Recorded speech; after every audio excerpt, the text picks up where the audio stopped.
Madhava Kunja Bihare.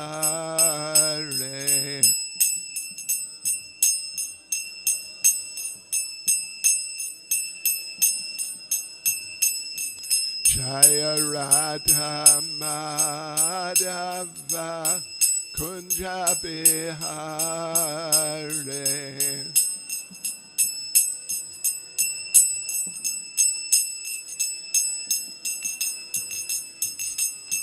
Gopi Jana Vallabha Giri Bharadhare.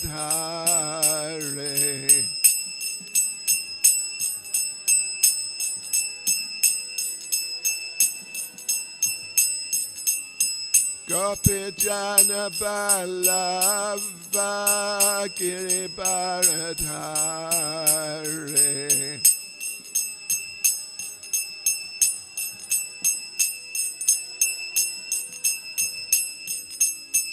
Yashodanandana Vraja Janaranjana.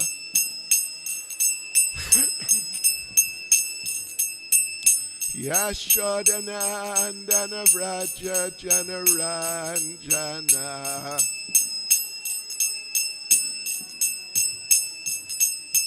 Yamunatiravanachare.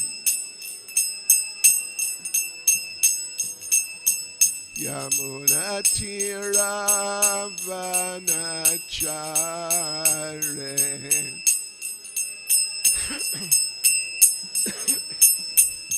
Jaya Radha Madhava Kunja Bihare.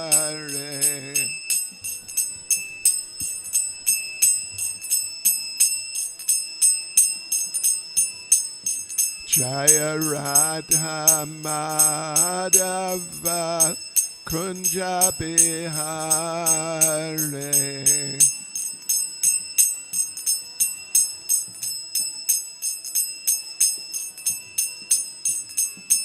Gopi Jana Vallabha Giri Bharadhare.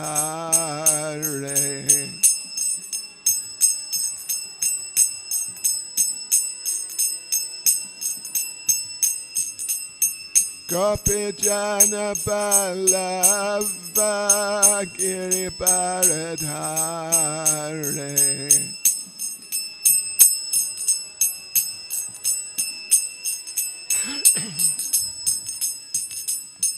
Yashodanandana Vraja Janaranjana.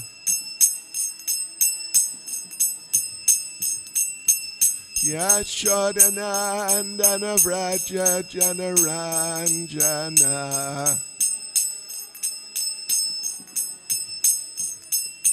Yamunatiravanachare. Yamunatiravanachare.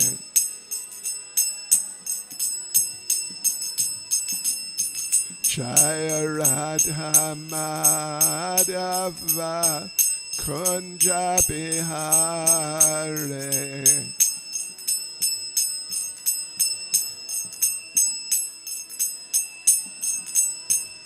Jaya Radha Madhava Kunja Bihare.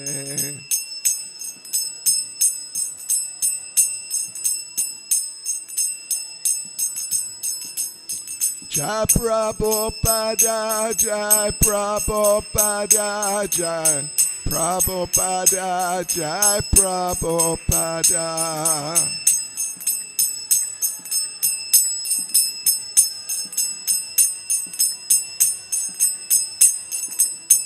Jai Prabhupada, Jai Prabhupada. Prabhupada, Jai Prabhupada.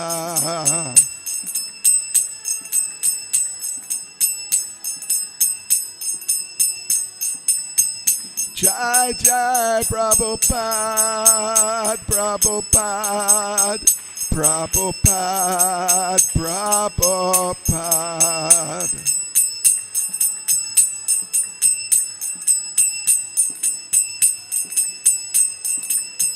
Jai Jai Prabhupada, Prabhupada, Prabhupada, Prabhupada.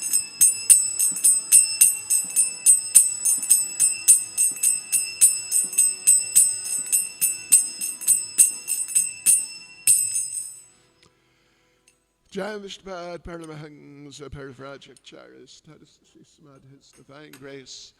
A.C. Bhaktivedanta Swami, Srila Prabhupada ki, ISKCON's founder Acharya Srila Prabhupada ki, Grantharaj Srimad Bhagavatam ki, Shri Shri Radha Radhanath ki, Shri Giri Govardhan ki, Shri Caitanya Mahaprabhu ki, Sankirtan Yagya ki, Gopremanande. All glories to the assembled devotees. All glories to the assembled devotees. All glories to the assembled devotees. All glories to Sri Guru and Sri Gauranga. All glories to Srila Prabhupada.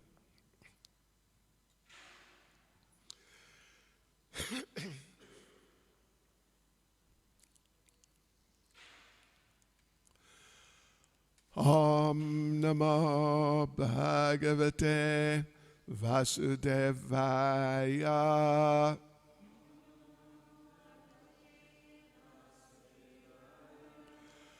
Om Namo Bhagavate Vasudevaya.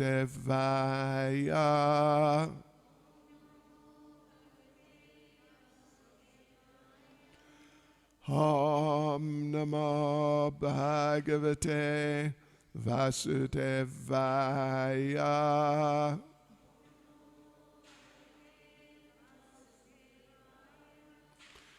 Srimad Bhagavatam, Canto 4, Chapter 4.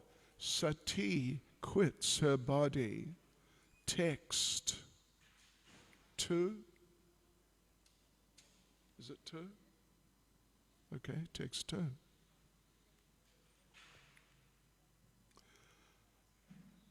Suhred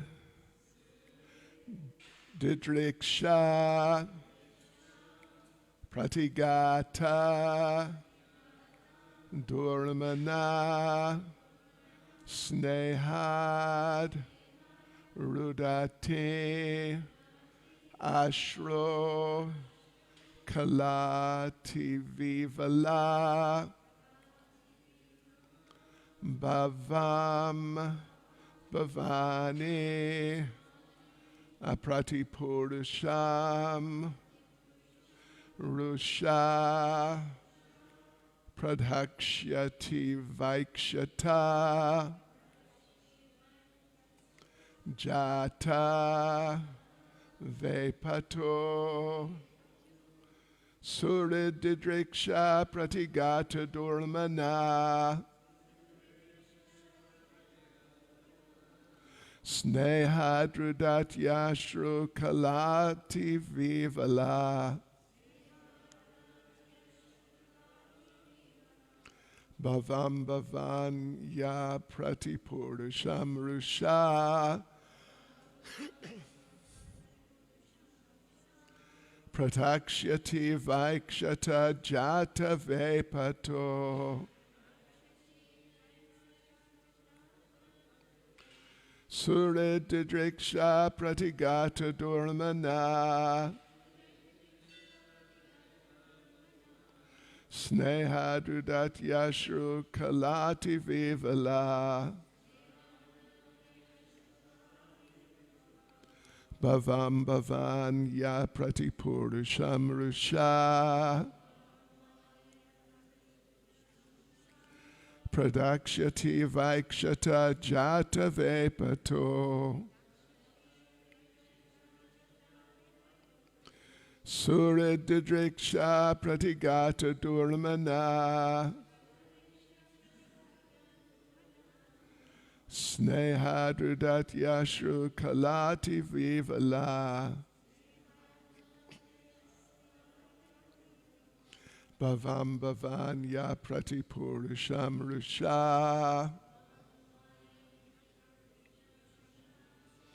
Pradakshati Vaikshata Jata Vepato.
Mataji's.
Surit Didriksha, of the desire to see her relatives. Pratigata, the prevention. Duramana, feeling sorry. Snehat, from affection. Rudati, crying. Ashrukala, by drops of tears. Ativivala, very much afflicted.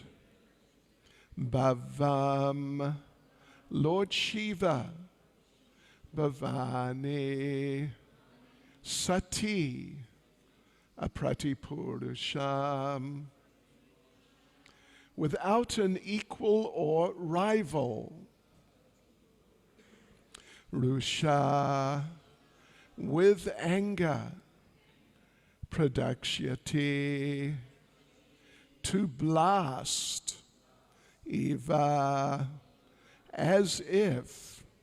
Aikshata, looked at.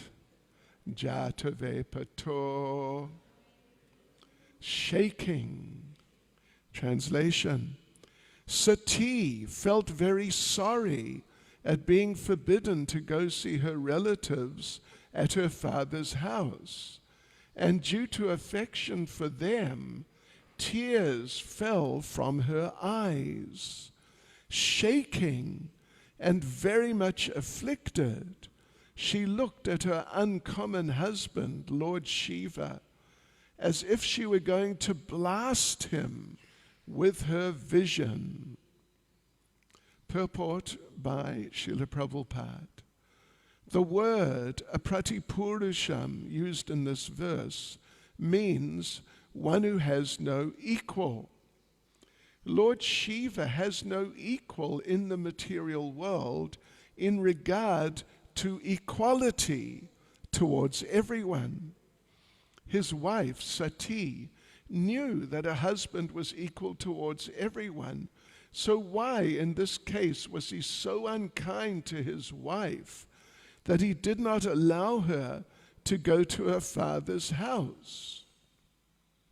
This distressed her more than she could tolerate, and she looked at her husband as if she were ready to blast him with her vision.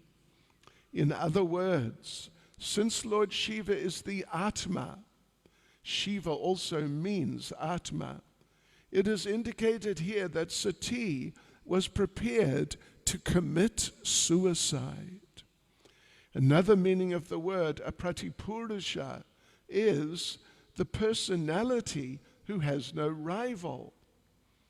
Since Lord Shiva could not be persuaded to give her permission, Sati took shelter of a woman's last weapon, weeping, which forces a husband to agree to the proposal of his wife.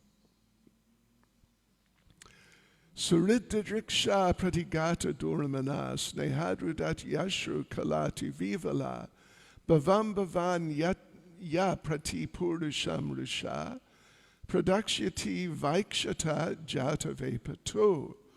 Sati felt very sorry at being forbidden to go see her relatives at her father's house. And due to affection for them, tears fell from her eyes. Shaking and very much afflicted, she looked at her uncommon husband, Lord Shiva, as if she were going to blast him with her vision. Nama Om Vishnupadaya Krishna Prestaya Bhutale Srimati Bhaktivedanta Swami Niti Namane Namaste Saraswati Deve Gauravani Pracharane Nirvishesha Shunyavadi Pascha Chadesha Tarne Sri Krishna Chaitanya Prabhu Nityananda Sri Advaita Gadadha Shivas Adi Gaura Bhaktavrinda Hare Krishna, Krishna Krishna, Hare Hare, Hare Rama, Rama Rama, Hare Hare. Vanchakalpatarubhyascha kripa sindhubhya evacha patitanam bhavanebhyo vaishnavebhyo namo namaha. Srila Prabhupada ki jai. Yes, well, here twice the possibility of Sati doing something just too extreme is referred to. First of all, that being forbidden, at least that term is used, although it hasn't been exactly in as many words, but very strongly advised not to go. So you could say forbidden. So this distressed her more than she could tolerate. Means she's about to just lose control. And then Srila Prabhupada says, it is indicated here that Sati was prepared to commit suicide if she's not allowed to go. So, of course, we know very well, I think we're all familiar enough with the story, that in due course, she does commit suicide due to distress because of the situation, but from a slightly different point of view, from the point of view of being ignored or actually treated in a like neglectful way, but more than neglectful, treated in a hateful type of way, actually, by her father. So just an interesting little detail which is implied to some degree here in these couple of statements we just referred to in the purport. Actually, Srila Vishwanath Chakravarti Thakur, in his purport to the previous verse, he makes the point that Lord Shiva, of course, he is very, very intelligent and very incisive type of intelligence to understand situations, to understand people, and how people are feeling and how to deal with them in taking all of that into consideration. So Srila Vishwanath Chakravarti Thakur says that Lord Shiva understood that if he did not let her go, she would commit suicide. And of course he understands, and he's already said it in the previous chapter, he said that if you go, it may well lead to you committing suicide. So he can see that she is just on the edge of a real personal disaster. And he doesn't want to be the cause of it. And in that way, be implicated possibly in his wife committing suicide. If she's going to have to do something as extremely drastic as that, then at least he doesn't want to be blamed or actually responsible. Yeah, because responsible means there'll be some consequences in terms of his responsibility. So, as described, as Srila Prabhupada describes in the purport, this term apratipurisham, it used in the verse, it can be understood in different ways, as is the case with so many Sanskrit words. And one meaning is one who has no equal. So Lord Shiva is one who has no equal, but then Srila Prabhupada does elaborate further that he has no equal in a specific sense. He has no equal in regard to equality towards other people. In other words, he may possibly not. There may be others who are in sort of more developed positions than him in other senses, in the sense of power, beauty, and intelligence, and so many qualities, personal qualities, the Supreme Personality of Godhead at least, and sometimes devotees of the Supreme Lord. They show more qualification than Lord Shiva. But when it comes to being equal towards everyone and not taking sides and no favoritism, these types of attitudes, then Lord Shiva, he is very, very special.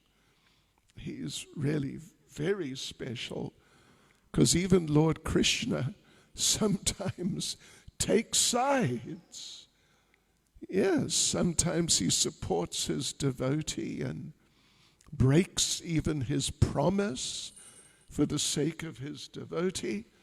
Shri Shri Radha Radhanath Shri Giri Govardhan Shri Chaitanya Mahaprabhu Ki Jai. So Lord Krishna does like this sometimes, and of course there are famous examples of Krishna doing that.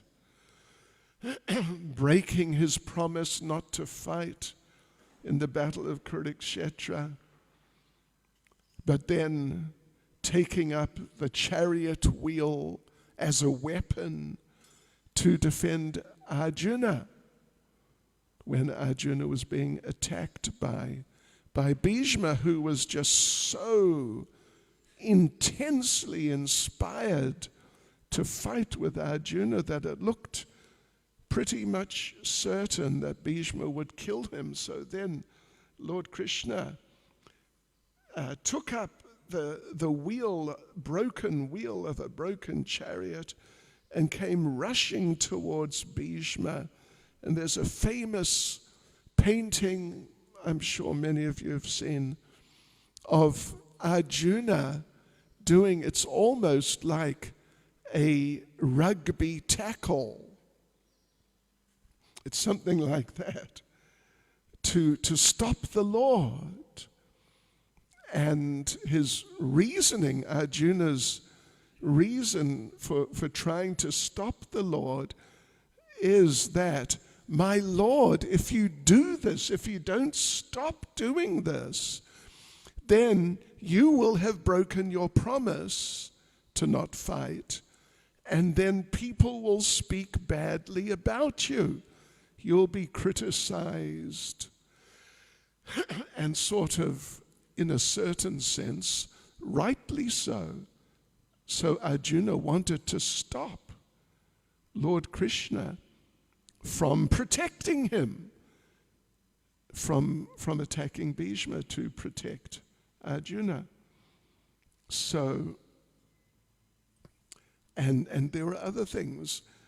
At least the Lord advised Arjuna to kill Karna when Karna was defenseless. And this, according to Kshatriya Dharma, this is really not done at all. If there's some fight between Kshatriyas and one of them becomes disadvantaged, somehow drops the weapon or is knocked to the ground or something of that sort, then according to traditional Kshatriya Dharma, the other one must step back and wait and let the one who's been sort of indisposed recover himself. This is all Kshatriya Dharma. And it's there in Krishna conscious Kshatriya Dharma also. But when Karna's chariot wheel was stuck in some hole or some rut in the ground, and Karna had to get out and try physically to lift it out, and had his back turned to Arjuna, then Lord Krishna said, "Kill him now." And Arjuna was hesitant, but then Lord Krishna told him, just kill him now. And Arjuna did that. So,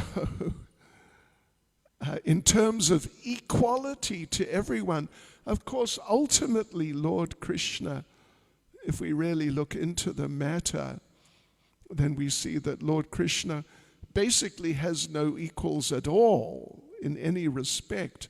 But from a certain point of view, it can be said, and it is said right here, that Lord Shiva is such a special person, a Pratipurusham, one who has no equal, and particularly in terms of equality towards everyone. And Sati, therefore, is confused or she feels confused because she feels, of course, incorrectly and unfairly and just to her own detriment ultimately, that you're meant to be a pratipurusham, equal towards everyone. And everyone, and what to speak of your wife, who is, and it has been mentioned, the wife can be seen to be the better half of the husband. When a man and a woman become husband and wife, then it can be said they've become like a type of super entity. Two have combined to become one in a certain sense.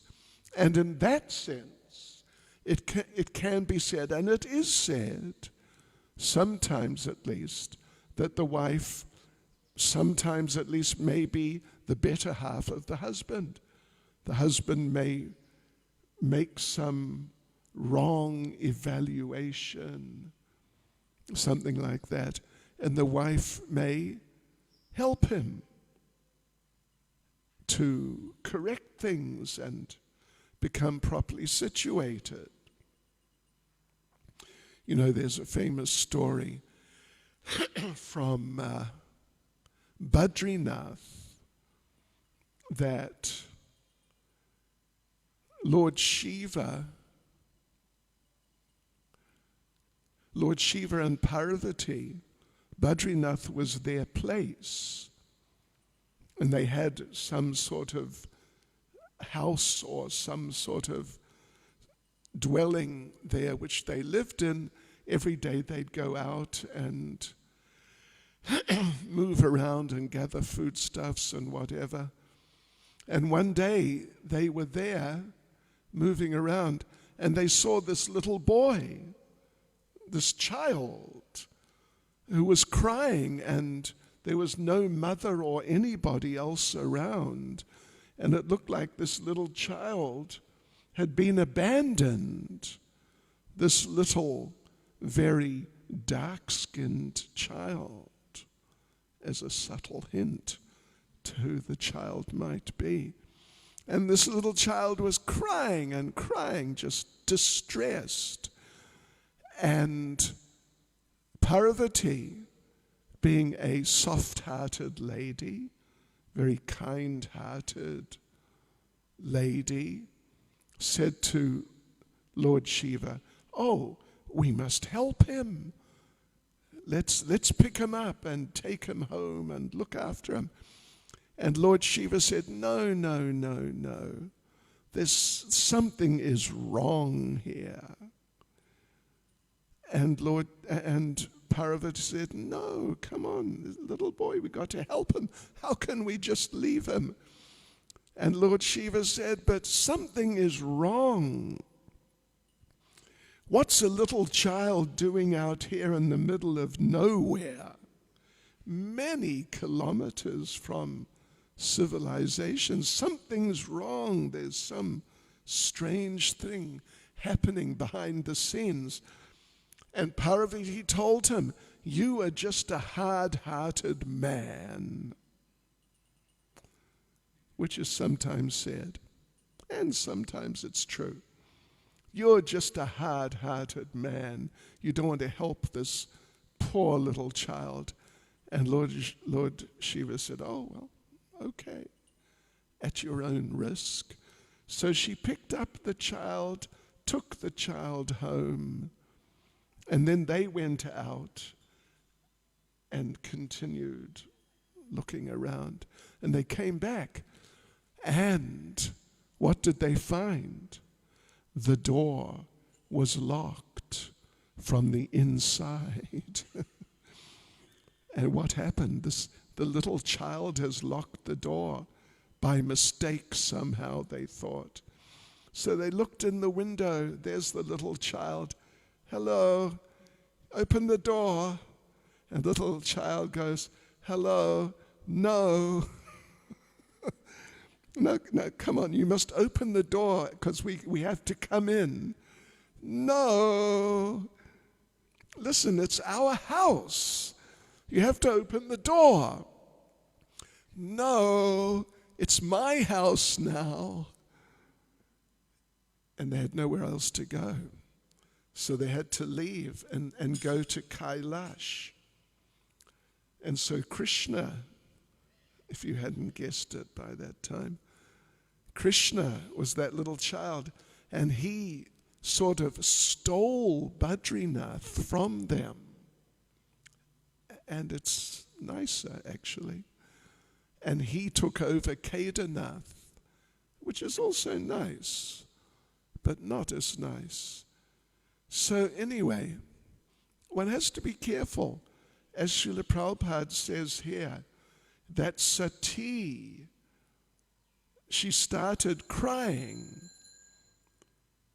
She took shelter of a woman's last weapon. Did you know that, ladies? You didn't know that? Well, just see. A woman's last weapon is weeping, which forces a husband to agree to the proposal of his wife. And that's actually what happens, is that Lord Shiva agrees, all right, and he stops resisting and lets her go. But of course he knows at least what's likely to happen, or even what is going to happen. But seeing it's inevitable and it's extremely inauspicious, he didn't want to be part of it. He didn't want to be implicated in her committing suicide.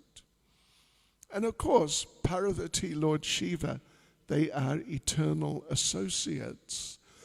So as is explained further on, after Sati does commit suicide, she takes birth again. Well, she takes birth as Parvati, the daughter of the Himalayas, and then she's reunited with Lord Shiva. And then, as they say, they lived happily ever after.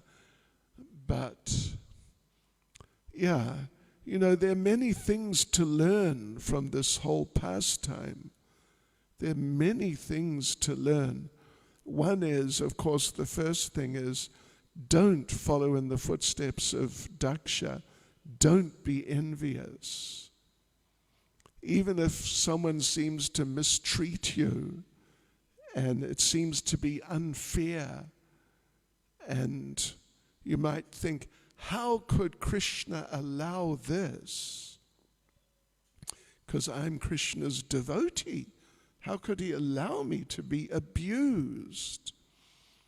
But somehow or other, by the arrangement of the Lord, whatever situation a devotee gets into, even an apparently negative situation, by the mercy of the Lord, it becomes corrected in due course, and ultimately even things come out better. Things come out better as a direct result of what otherwise would be considered and was considered inauspicious and undesirable. Even in Srila Prabhupada's pastimes, there were different situations like that. We were reading through the Leela, we're still reading through the Leelamrita. And Srila Prabhupada, we see his enthusiasm to preach and to give people Krishna consciousness and help people become Krishna conscious is just so amazing. Such amazing enthusiasm, determination to just do what it takes and tolerate just practically any type of difficulty. And part of that was that he went to, what was the name of the place? Anyway, he went not to Jhansi. He went to Jhansi, and he got a place. And for free, he got a place, at least to use. And it was a really good place. And he thought, this is it. I will establish ISKCON here and spread Krishna consciousness from here. Like this. But then, as things worked out, and talk about a, kind of pathetic situation, one lady came along who was the wife of the governor of the state, I guess is Uttar Pradesh. And the lady, the owner, was closely connected with the governor, and the governor's wife wanted to establish a ladies' social club. Talk about highly elevated, transcendental program for the ladies to get together and natter about life in their families and how are the children and whatever else. And so Prabhupada couldn't get the place. He offered to pay, but the person would not, the owner would not agree, and Prabhupada lost the place.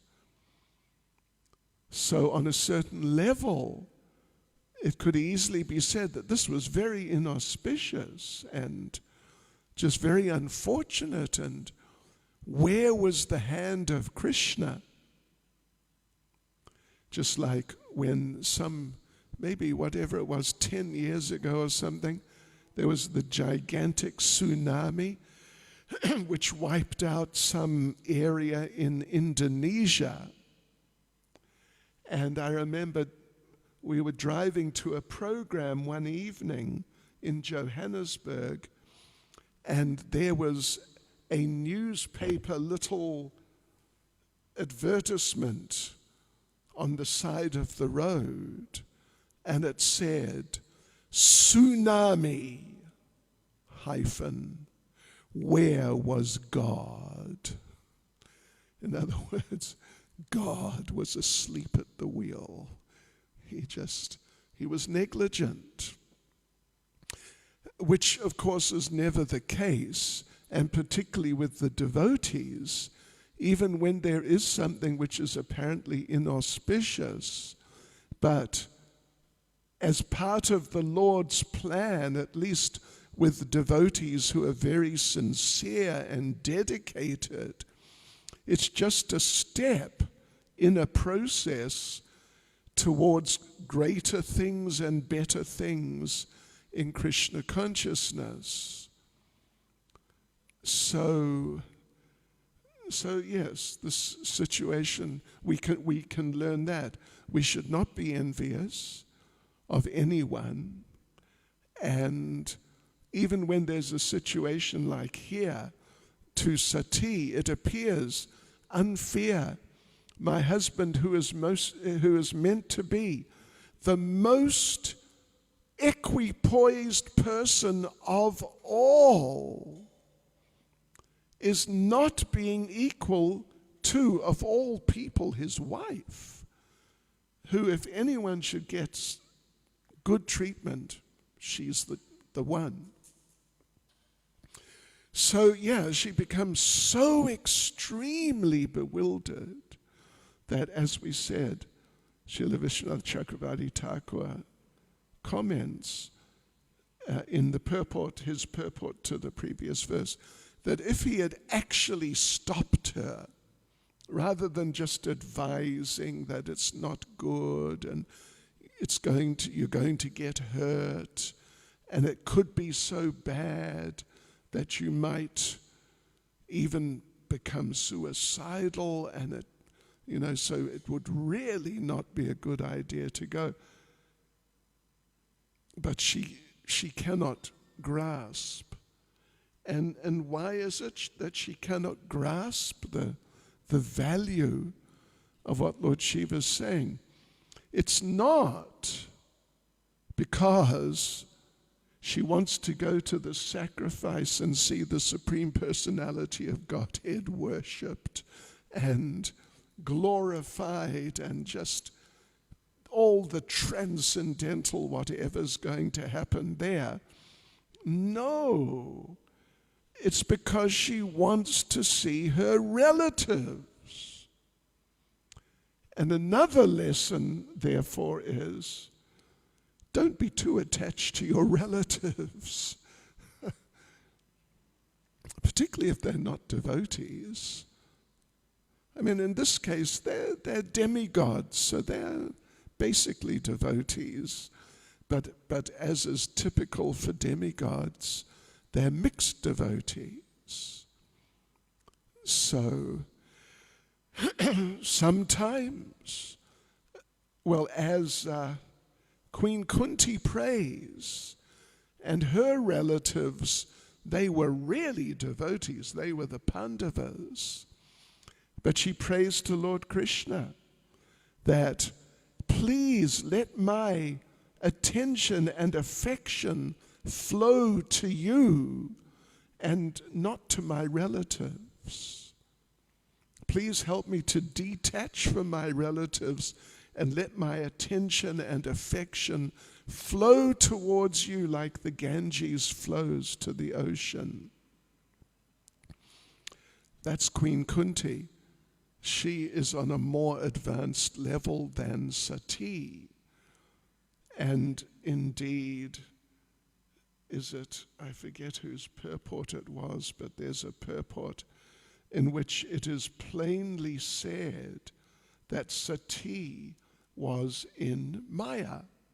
She was just in simple, basic, traditional, classical Maya, bewildered by material affection and bewildered by expectations on the basis of material affection, but expectations, because it's all material, expectations which they were really false expectations, expecting she'd be nicely received by her father.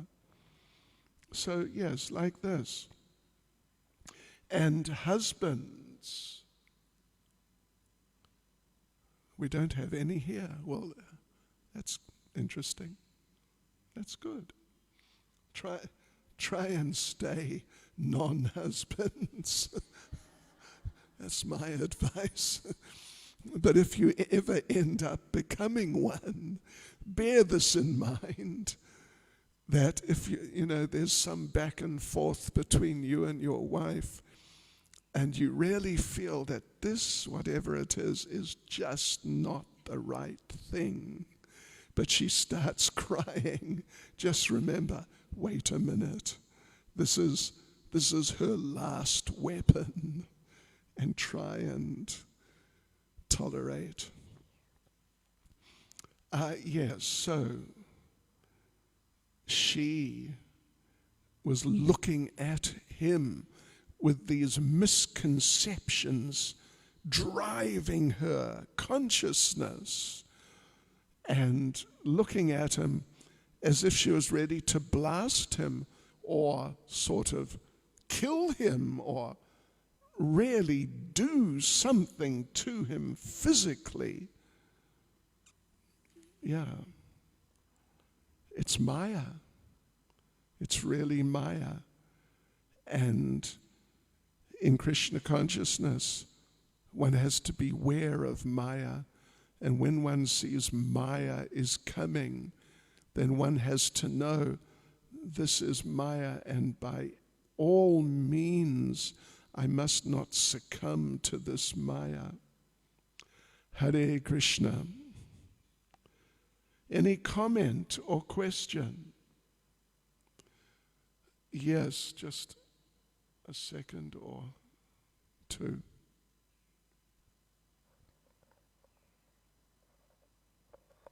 Hare Krishna Maharaj, thank you for that wonderful class. I was just, it's a comment that although Sati in the form of Durga, she's in charge of Maya, and it's surprising how she comes under the influence of Maya as well. It's a comment. It's a comment, yeah. But I just missed the last sentence. I said she's in charge of Maya as Durga. And she comes under its influence as Sati. So yeah, sure. Just see. Yeah. Maya is dangerous for Maya. Well, it's the Lord's Maya, and she is just on his behalf presiding over it. It's not like she is the complete controller of Maya. No. She falls under the influence of the Lord's external potency sometimes. But you know, one thing is about how the whole situation develops and she's reborn as Parvati and reunited, is that as Parvati she's more elevated than as Sati. Okay. She's more elevated.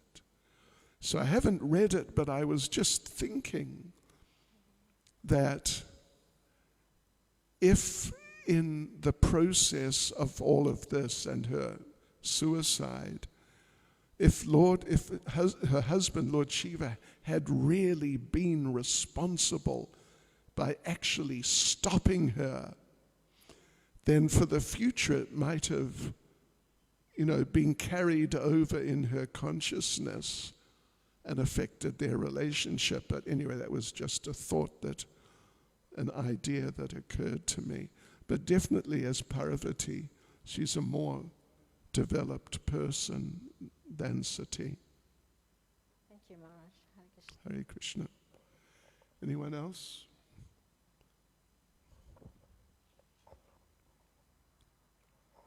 Shri Gurudev, thank you for a wonderful class.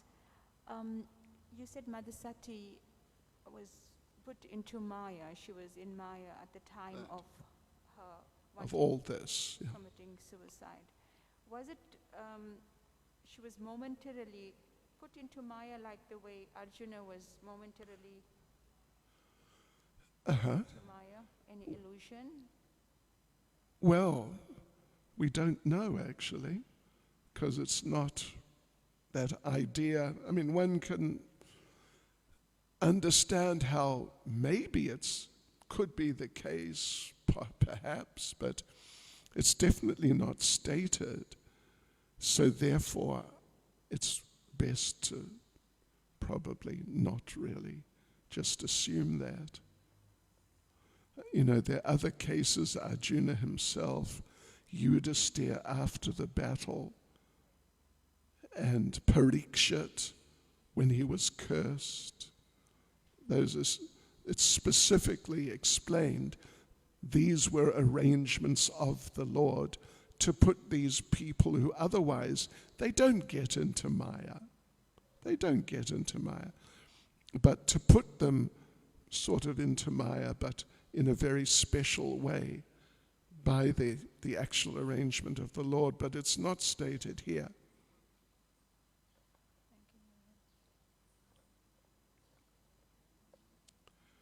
Hare Krishna. Srila Prabhupada ki jai.